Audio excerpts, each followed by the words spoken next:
Chief Revanth Reddy మీడియాతో మాట్లాడుతున్నారు. ఇప్పుడు లైవ్ ద్వారా చూద్దాం. సీనియర్ కాంగ్రెస్ పార్టీ నాయకులు మొహమ్మద్ అలీ షబ్బీర్ గారు ఆ రోజు విద్యుత్ శాఖ మంత్రిగా ప్రమాణ స్వీకారం చేసిండ్రు. ఎల్బీ స్టేడియంలో కాంగ్రెస్ పార్టీ ప్రమాణ స్వీకారంలో మొట్టమొదటి ఫైల్ మీద డాక్టర్ వైఎస్ రాజశేఖర రెడ్డి గారు ముఖ్యమంత్రిగా సంతకం పెట్టారు. ఆ రోజు ముఖ్యమంత్రి గారి ముఖ్య కార్యదర్శి జన్నత్ హుసేన్ గారు తీసుకొచ్చిన ఫైల్ మీద రాజశేఖర రెడ్డి గారు అక్రమ కేసులను విద్యుత్ బకాయిలను 7 గంటల ఉచిత విద్యుత్ ఫైల్ మీద మొట్టమొదటి సంతకం పెట్టడం ద్వారా రైతులను ఆదుకోవాలంటే ఉచిత విద్యుత్ ఇవ్వాలి అని ఇచ్చిన మాటను నిలబెట్టుకున్న పార్టీ కాంగ్రెస్ పార్టీ. మళ్ళీ అధికారంలోకి వచ్చిన తర్వాత 7 గంటలను కాస్త 9 గంటలకు పెంచి నాణ్యమైన విద్యుత్తును ఇచ్చి రైతులను ఆదుకున్న పార్టీ కాంగ్రెస్ పార్టీ. ఉచిత విద్యుత్తును ఇవ్వడమే కాదు, వ్యవసాయ పనిముట్ల నుంచి ఇన్పుట్ సబ్సిడీ వరకు, ఎరువుల మీద సబ్సిడీ వరకు పెట్టుబడి ఇచ్చింది కాంగ్రెస్ పార్టీ. రైతులకున్న రుణ స్థాయిలో 75,000 కోట్ల రూపాయల రైతు రుణమాఫీ చేసి రైతులకు రుణ విముక్తులను కలిగించింది కూడా కాంగ్రెస్ పార్టీ. అన్ని రకాలుగా రైతును రాజును చెయ్యాలని, వ్యవసాయాన్ని పండుగ చెయ్యాలి అని 2004 నుంచి 2014 వరకు కాంగ్రెస్ పార్టీ ఉచిత విద్యుత్ విషయంలో, రైతులకు గిట్టుబాటు ధర విషయంలో, రైతులకు ఇన్పుట్ సబ్సిడీ నుంచి వ్యవసాయ పనిముట్ల వరకు సబ్సిడీలో స్ప్రింక్లర్స్, డ్రిప్ ఉచితంగా దళితులకు గిరిజనులకు ఇవ్వడమే కాకుండా 80% సబ్సిడీ, 90% సబ్సిడీలో వ్యవసాయాన్ని లాభసాటిగా చేయడానికి కాంగ్రెస్ పార్టీ చేసింది. ఈలోపు జరిగిన తెలంగాణ ఉద్యమంలో ఎన్నో ఒడిదుడుకులను ఎదుర్కొని తెలంగాణ రాష్ట్రాన్ని శ్రీమతి సోనియా గాంధీ గారు ఇవ్వడం జరిగింది. నేను ఆ వివరాల లోతుకెళ్ళదలుచుకోలేదు, మీకు తెలుసు. కానీ ఒక్క అంశాన్ని ఇక్కడ నేను ప్రస్తావించదలుచుకున్నా. రాజ్యాంగం ప్రకారం, రాష్ట్ర పునర్విభజన చట్టం ప్రకారం రాష్ట్ర విభజన జరిగినప్పుడు జనాభా ప్రాతిపదికన ఆస్తులు, అప్పులు, పంపకాలు జరుగుతాయి. తెలంగాణ జనాభా 42%, ఆంధ్రప్రదేశ్ జనాభా 58% ప్రాతిపదికన ఆస్తులను, అప్పులను విభజించిండ్రు చట్ట ప్రకారము. అదేవిధంగా విద్యుత్కు ఈ విధానం వర్తించదు.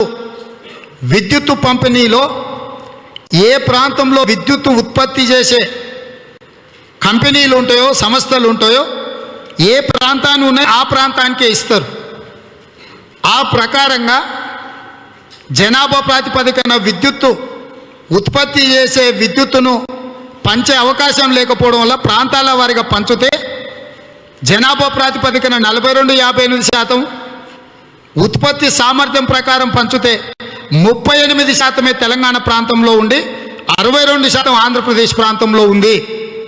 సో రాజ్యాంగం ప్రకారం, చట్టం ప్రకారము ఉమ్మడి రాష్ట్రంలో విద్యుత్ ఉత్పత్తి సామర్థ్యంలో 38% తెలంగాణకు రావాల్సి, ఒకవేళ 38% వస్తే కిరణ్ కుమార్ రెడ్డి గారు కట్టెపుల్ల పట్టుకొని చూపించినట్టుగా తెలంగాణ చీకట్లో మునిగిపోతుంది అన్న అంశాన్ని గుర్తించి మా పార్లమెంట్ సభ్యులు ఆ రోజు పొన్నం ప్రభాకర్ గారు, మధు యాస్కి గారు, అంజన్ కుమార్ యాదవ్ గారు, సురేష్ షెట్కార్ గారు, వివేక్ గారు, ఆ రోజున్న పార్లమెంట్ సభ్యులందరూ సుఖేందర్ రెడ్డి గారితో సహా వెళ్ళి జైపాల్ రెడ్డి గారికి కిరణ్ కుమార్ రెడ్డి గారు చెప్పిన విషయంలో ఒక అంశం దాగి ఉన్నది. ఈ ప్రకారంగా ఒకవేళ విద్యుత్తు ఉత్పత్తి చేసే సంస్థల్ని పంచిపెడితే తెలంగాణకు నిజంగానే చీకటి రోజులు వస్తాయని జైపాల్ రెడ్డి గారి దగ్గరికి అందరూ వెళ్ళి చెప్తే, జైపాల్ రెడ్డి గారు ఉటావుటిన శ్రీమతి సోనియా గాంధీ గారి దగ్గరికి వెళ్ళి హైదరాబాద్తో కూడుకున్న తెలంగాణ రాష్ట్రం మనం ఇచ్చి తెలంగాణకు విద్యుత్తు కోతలిగిన మనం ఇస్తే తెలంగాణ ప్రాంత ప్రజలు నష్టపోతారు.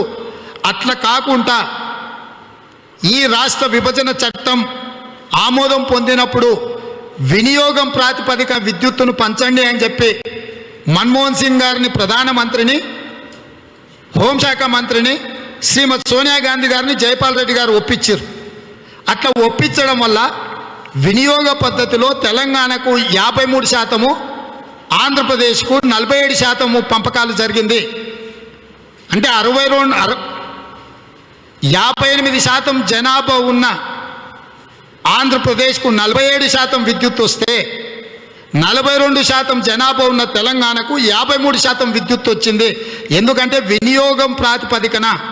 ఈ వినియోగం ఎందుకు తెలంగాణలో ఎక్కువ ఉందంటే తెలంగాణలో మెట్ట వ్యవసాయం బోర్ల ఆధారపడి విద్యుత్తును బోర్ల వ్యవసాయం కాబట్టి అత్యధికంగా విద్యుత్తును తెలంగాణ ప్రాంతం వినియోగిస్తుంది. హైదరాబాదు మహానగరానికి నిరంతరాయంగా 24 గంటల విద్యుత్ ఇవ్వడం వల్ల అత్యధికంగా విద్యుత్ వినియోగం తెలంగాణలో ఉంది. కాబట్టి 53% తెలంగాణ వినియోగిస్తున్నది ఉత్పత్తిలో. అందుకోసమే ఆ రోజు కాంగ్రెస్ పార్టీ ఆంధ్రప్రదేశ్లో పార్టీకి నష్టం కలిగిన తెలంగాణ ప్రాంతానికి శ్రీమతి సోనియా గాంధీ గారి ఆదేశాల మేరకు మన్మోహన్ సింగ్ గారు, జైపాల్ రెడ్డి గారి అభ్యర్థన మేరకు తెలంగాణకు 53% విద్యుత్తు కేటాయింపులు జరిగినాయి. అంటే విద్యుత్తు ఎంత కీలకమో, రైతులకు ఉచిత కరెంటు ఎంత అవసరమో 20 సంవత్సరాల కంటే ముందే కాంగ్రెస్ పార్టీ గుర్తించి ఈ సమస్యకు శాశ్వత పరిష్కారం చూపించే పనిని కాంగ్రెస్ పార్టీ శ్రీమతి సోనియా గాంధీ గారి నేతృత్వంలో మేమందరం చేయడం జరిగింది. ఉచిత విద్యుత్ పేటెంట్ వారి నేతృత్వంలో పనిచేస్తున్న నేను, ఆ శాఖ మంత్రిగా పనిచేసిన షబ్బీర్ అలీ గారు, మేము రైతులకు 3 గంటలు చాలు, 2 గంటలు. షబ్బీర్ అలీ గారు సొంతంగా వ్యవసాయదారుడు, నేను సొంతంగా వ్యవసాయం తెలిసినోని, దుక్కి దున్నినోని, అరకగట్టినోని, నాగలు దున్నినోని, గుట్క కొట్టినోని, కేటీఆర్ లాగా అమెరికాలో బాత్రూమ్లు కడిగినోని కాదు నేను. వ్యవసాయం అంటే ఏంది, రైతు కష్టం అంటే ఏంది, రైతుకు నష్టమేంది, ఈ రైతు కష్టాలను నష్టాలను పోగొట్టాలంటే ఏ విధంగా రైతులను ఆదుకోవాలని సంపూర్ణమైన అవగాహన ఉన్న రైతు బిడ్డను నేను పాస్పోర్ట్ బ్రోకర్లోడి బిడ్డను కాదు, నేను దళారి కొడుకును కాదు, నేను అమెరికాలో బాత్రూమ్లు కడిగొచ్చినోని కాదు. అమెరికాలో నేను మన పోయినప్పుడు కనుక్కున్నా, ఏందా ఎప్పుడు ఇది అంటారంటే, సార్ ఇక్కడ హౌస్ కీపింగ్ అంటారు సార్ అన్నారు. ఎందుకంటే నేను ఏదో మిత్రుడి దగ్గర ఫ్లాట్లో ఉంటే తిన్న ప్లేట్లు అవి తీయడానికి పోతే లేదని హౌస్ కీపింగ్ వాళ్ళు వస్తారు, అవన్నీ క్లీన్ చేస్తారు, ఇవి బాత్రూమ్లు అని అంటే అన్న. అదే అన్న నువ్వు హైదరాబాద్లో అంటుంటావు కదా బాత్రూమ్లు కడిగేటోడని, దీన్ని ఇంగ్లీష్లో కొంచెం హౌస్ కీపింగ్ అంటారు. అంతకుముందు ఆయనకు చదువు ఉద్యోగం రాకి ఈ హౌస్ కీపింగ్లో పనిచేసేటోడు, కావాలంటే వాళ్ళని కూడా కల్పిస్తా అని చెప్పారు. నేను హౌస్ కీపింగ్లో బాత్రూమ్లు కడిగినోని కాదు, పల్లెటూరులో రైతు బిడ్డగా వ్యవసాయం చేసినోని, నాగలి దున్నోని, గుంటక గట్టినోని. ఒకవేళ అనుమానం ఉంటే కేటీఆర్ గారు వస్తే ఇద్దరం పోటీ పడి నీళ్ళు కడదాం, దుక్కి దుందాం, గుంటక కొడదాం, వ్యవసాయం అంటే ఏందో ఇద్దరం పోటీ పడదాం. నీకున్న నైపుణ్యం నాకు లేదు, నేను అందులో నీతో పోటీ పడలేను. ఒకవేళ నువ్వు అందులోకి పిలిచావు నన్ను, నేను అందులోకి రాను. అయితే ఈరోజు ఇక ఉచిత కరెంటుకు సంబంధించి వాస్తవంగా అక్కడ నేను చెప్పదలుచుకున్నది, ఉచిత కరెంటును అనుచితంగా అవినీతికి చంద్రశేఖరరావు గారు ఉపయోగించుకుంటుండు. 2018 వరకు 9 గంటల్లో విద్యుత్తుని ఇచ్చినామని చెప్పిన రాష్ట్ర ప్రభుత్వం 2018లో ఎన్నికల కంటే ముందు 24 గంటల ఉచిత విద్యుత్తు రైతులకు ఇస్తున్నామని దీనికి తెరలేపింది. దీని వెనకాల 3 ప్రధానమైన కారణాలు ఉన్నాయి.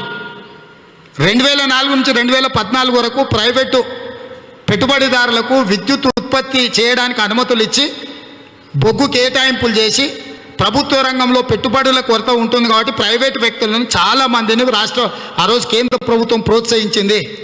వాళ్ళ ప్రాజెక్టులు కట్టి పూర్తి చేసుకొని ముందుకొచ్చి అమ్ముకునే వచ్చే వరకల్లా విద్యుత్ ఉత్పత్తి సామర్థ్యం విపరీతంగా పెరిగిపోయింది, వినియోగం తగ్గిపోయింది. ఈరోజు బజార్లో 20,000 మెగావాట్ల విద్యుత్ ఉత్పత్తి చేసే సామర్థ్యం ఉంటే 15,000 మెగావాట్ల విద్యుత్తును కూడా కొనుగోలు చేసేటోళ్ళు లేరు. ఒక 5,000 మెగావాట్ల విద్యుత్ ఉత్పత్తి సామర్థ్యం ఉన్న ప్రైవేట్ సంస్థలు మూతబడినాయి, దివాలా తీసినాయి. దానికి ఉదాహరణ టీఆర్ఎస్ ఎంపీ నామ నాగేశ్వరరావు గారికి కృష్ణపట్నంలో 1050 మెగావాట్ల విద్యుత్తు ఉత్పత్తి సంస్థ ప్రారంభించి 10 ఏళ్ళైంది. 5-6 ఏళ్ళు ఎవడు కొనటోళ్ళు లేక మూతేసి దానికి బ్యాంకుకు లోన్లు కట్టలేక ఆయన మిగతా మధుకాన్ కంపెనీ కూడా దివాలా తీసింది, దానికి బ్యాంకు ఇన్స్టాల్మెంట్లు కట్టలేక. నామ నాగేశ్వరరావు ఆ పార్టీ ఫ్లోర్ లీడరు, కేసీఆర్ను రమ్మనుండ్రి.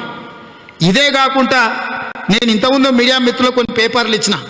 2015-16లో భద్రాద్రి కొత్తగూడెంలో 1040 మెగావాట్లు, అదేవిధంగా యాదాద్రి పేరు మీద 4,000 మెగావాట్ల విద్యుత్తును ఉత్పత్తి చేసే కొత్త ప్రాజెక్టులను మేము ప్రారంభిస్తున్నాము. ఈ రెండింటికి కలిపి దాదాపుగా 45,000 కోట్ల రూపాయలు అప్పులు చేస్తున్నామని పెద్ద ఎత్తున ప్రచారం కల్పించి చంద్రశేఖరరావు గారు ప్రకటన చేస్తే ఆనాటి విద్యుత్ శాఖ మంత్రి పీయూష్ గోయల్ తెలంగాణకు వచ్చారు, కేంద్ర విద్యుత్ శాఖ మంత్రిగా. ఇక్కడికి వచ్చి రాష్ట్ర ప్రభుత్వానికి విజ్ఞప్తి చేసిండు, ₹2.60 ₹2.70 ఎంత కావాలంటే అంత విద్యుత్ ఇవ్వడానికి కేంద్ర ప్రభుత్వం దగ్గర ఉంది. మీరు ఎలాంటి కొత్త పెట్టుబడులు పెట్టకండి, కొత్త ప్రాజెక్టులు కట్టకండి, మీకు విపరీతమైన ఆర్థిక భారం అవుతుంది, మీరు ఆ పని చేయకండి, ఎంత కావాలన్నా మేము ఇస్తామని రాష్ట్ర ప్రభుత్వానికి చెబితే రాష్ట్ర ప్రభుత్వం కేంద్ర ప్రభుత్వం యొక్క సూచనలు పెడచెవిన పెట్టి కేంద్ర ప్రభుత్వం ₹2.60 ₹2.70 విద్యుత్ ఇస్తామంటే ఆ పేపర్ ఒకసారి ఇక్కడ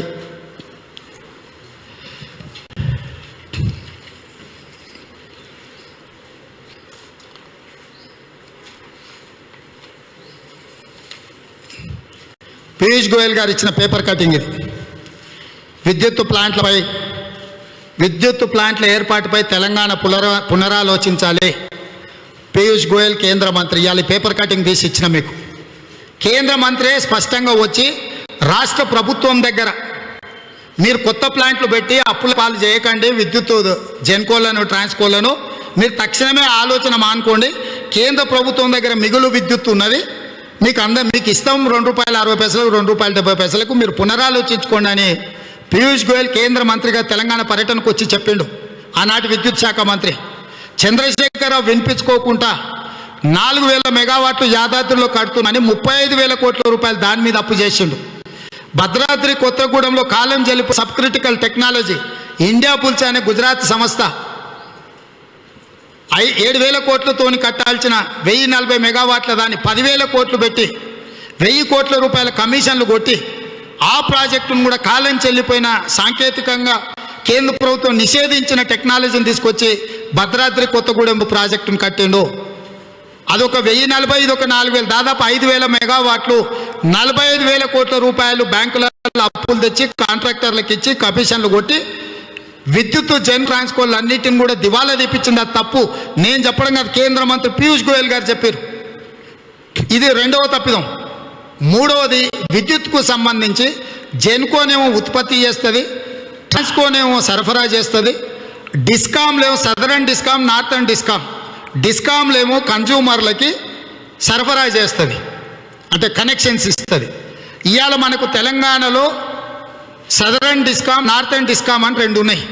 వీటి కిందనే ఉండే కనెక్షన్లు అన్నీ కూడా ఇవాళ సంస్థలు మొత్తం దేశంలోనే ఇట్లాంటి డిస్కామ్లు 52 ఉన్నాయి.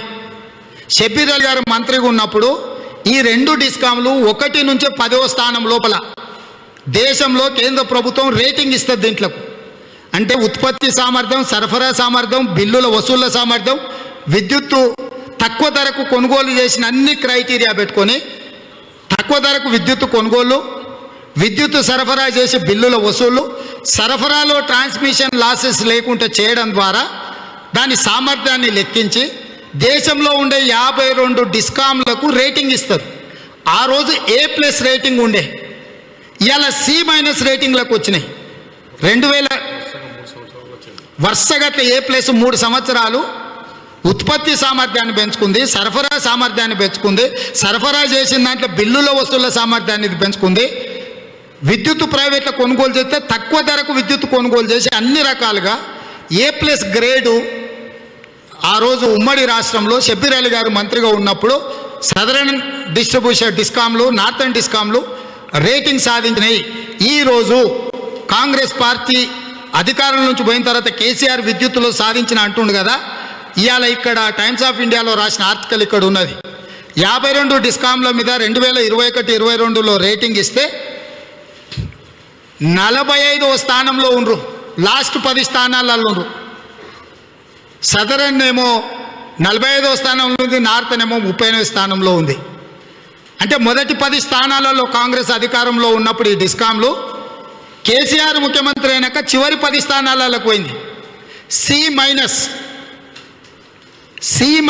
ఉంది ప్రభుత్వం అధికారికంగా ఇచ్చిన. అంటే ఈరోజు సంస్థని ఇట్లా కుప్పగూల్చిండు. దీనికంత కారణము ఉచిత విద్యుత్తు ముసుగులో రాష్ట్ర ప్రభుత్వం పాల్పడుతున్న అవినీతి గురించి, విద్యుత్తు కొనుగోలులో జరుగుతున్న అవకతవకల మీద వీళ్ళు చేస్తున్న దుర్వినియోగం మొత్తాన్ని తీసుకొని ఉచిత రైతులకు ఇచ్చే విద్యుత్తులో లెక్కలు రాసి అది మొత్తం అంటే వీళ్ళు సరఫరా చేసిన మొత్తం మీద వీళ్ళు దొంగతనం విద్యుత్ చౌర్యం చేసిన దాని